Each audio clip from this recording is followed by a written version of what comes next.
Selamat siang. Perkenalkan, nama saya Kadelia Widianti dengan NIM 18130811010 dari program studi S1 Kimia. Jadi di sini kita akan membahas tentang tes awal praktikum penentuan kadar protein dalam albumin telur melalui metode Lowry. Jadi langsung saja kita ke pembahasan, yaitu untuk soal yang pertama.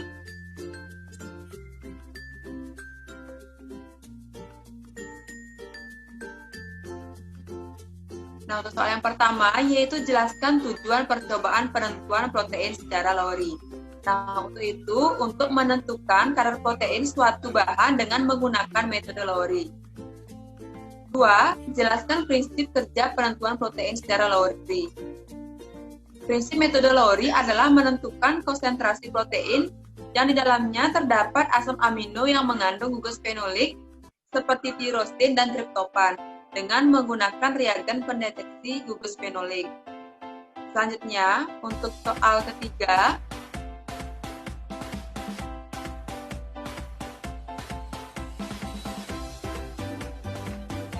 apa fungsi reagen A dan B dalam percobaan ini? Mengapa harus reagen A dan B perlu dicampur sehingga menghasilkan reagen C? Nah, untuk fungsi reagen A dan reagen B yaitu untuk membuat larutan menjadi basah. A dan reagen B dicampurkan dikarenakan reagen A yaitu Na2CO3 2% dicampur dengan reagen B CuSO4 5H2O 5% dalam 1% larutan Na tartarat. Kedua reagen ini dicampur akan menghasilkan reagen C yaitu biuret. Dikarenakan reagen C merupakan biuret, jika reagen lain yang dicampur maka tidak mendapatkan reagen biuret. Nah, nomor 4, apa fungsi reagen E? Reagen E berfungsi untuk mendeteksi residu tirosin dalam protein, dikarenakan mengandung fenolik dalam residu yang mampu mereduksi reagen polin-thioalkyl yang terdiri dari fosfotungsat dan fosfomolibdat menjadi tungsat dan molibdenum yang berwarna biru. Soal selanjutnya yaitu soal nomor 5.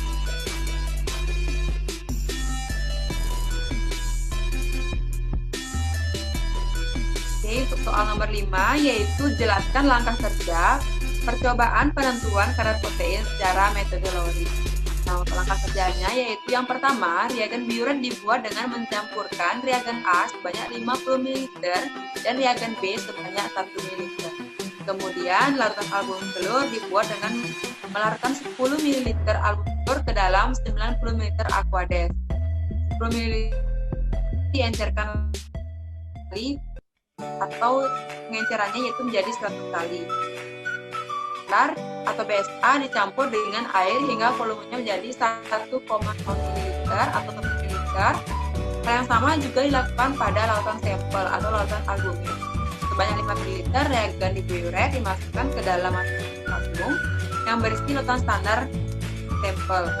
Kemudian campuran ini diinkubasi selama 10 menit pada suhu kamar.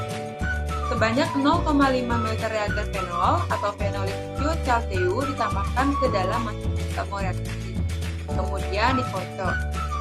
Nah, selanjutnya yaitu tabung-tabung ini diinkubasi selama 30 menit pada suhu kamar.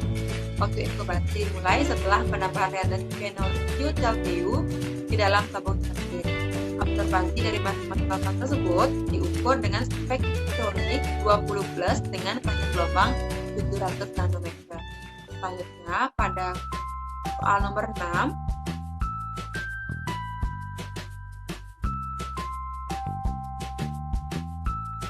Nah, untuk nomor 6, mengapa terjadi perubahan warna pada penambahan reagen pada protein? Jelaskan mengapa demikian.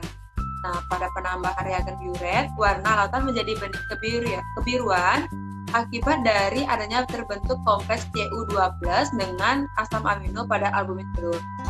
Pada saat penambahan reagen polin-thioalkyl, larutan pada tabung berwarna biru. Diakibatkan kandungan fenolik pada residu tirosin mampu mereduksi reagen polin-thioalkyl yang terdiri dari fosfotungsat dan fosfomolibdat menjadi tungsat dan molibdat yang berwarna biru. Selanjutnya, untuk soal nomor 7. Sebutkan zat-zat apa yang dapat menghambat pengukuran kadar protein secara Lowry. Jadi, zat yang dapat menghambat pengumpulan kadar protein secara kalori yaitu adanya fiber, asam nukleat, gula dan karbohidrat, detergen, gliserol, trisin, EDTA, tris, senyawa-senyawa kalium, sulfit hidril, bisufida, fenolat, gubanin, santenin, magnesium dan kalsium. Untuk soal berikutnya yaitu soal nomor 8.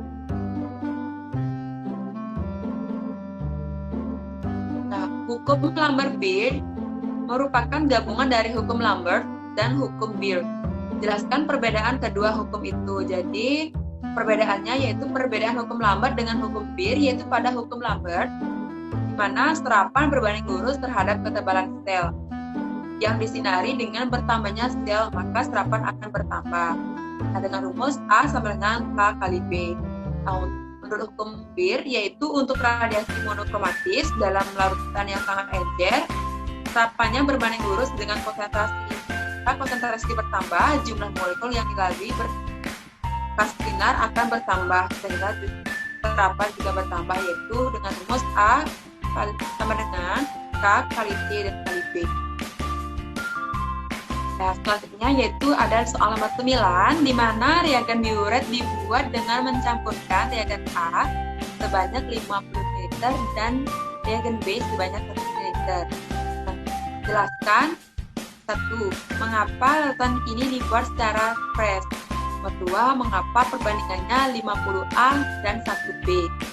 Nah, jadi untuk yang soal pertama, larutan dibuat secara fresh bertujuan agar hasil yang didapatkan akurat dan sesuai yaitu membentuk CU protein berlangsung sempurna sehingga dapat mereduksi fosfotungsat dengan fosfomolidat dalam reagen Folin Ciocalteu dengan sempurna. Nah, untuk kenapa perbandingannya 50A banding 1B yaitu agar tembaga 2 dapat mempercepat dalam pembentukan kompleks ikatan peptida. Setelah kompleks ini terbentuk, larutan berubah dari warna biru menjadi warna ungu. Semakin dalam warna ungu, semakin banyak kompleks peptida tembaga yang terbentuk. Selanjutnya yaitu soal nomor 10. Untuk soal nomor 10 yaitu larutan albumin telur dibuat dengan melarutkan 10 ml albumin telur ke dalam 90 ml aquades. Nah, 10 ml dari campuran ini diencerkan lagi sebanyak 10 kali atau pengencerannya menjadi 100 kali. Apa tujuan pengenceran ini? Jadi, tujuan dari pengenceran yaitu untuk memperkecil konsentrasi sampel. Oleh karena itu, sampel yang akan diukur di antara proporsi sehingga konsentrasi protein yang terkandung dapat diketahui. Selanjutnya, yaitu soal nomor 11.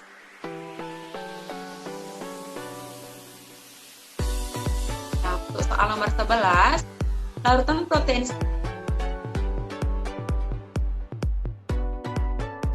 ulang dah, kok ke-8 tadi? Aku diem dari tadi nomor 11, gak ada geser.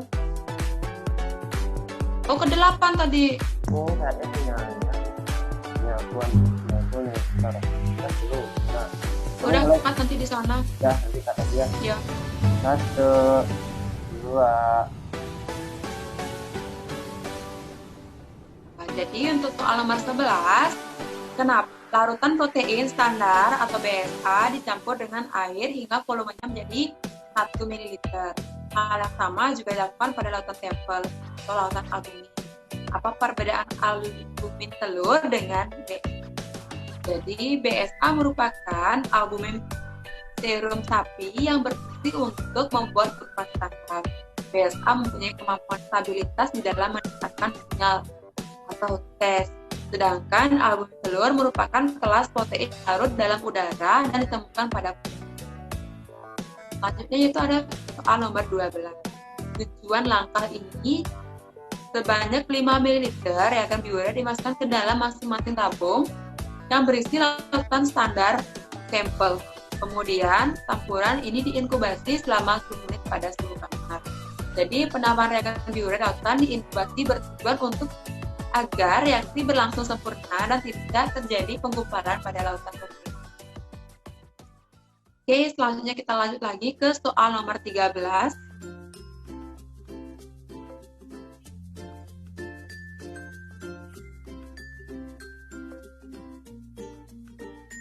Nah, untuk soal nomor 13, yaitu apa tujuan langkah ini? Sebanyak 0,5 ml reagen fenol atau phenolic ClTU ditambahkan ke dalam masing-masing tabung reaksi, kemudian dikocok. Tabung-tabung ini diinkubasi selama 30 menit pada suhu kamar. Waktu inkubasi dimulai setelah penambahan reagen fenolic ClTU ke dalam tabung akhir, yaitu tujuannya itu untuk memaksimalkan reaksi yang terjadi di dalam tabung. Untuk soal selanjutnya, yaitu soal nomor 14.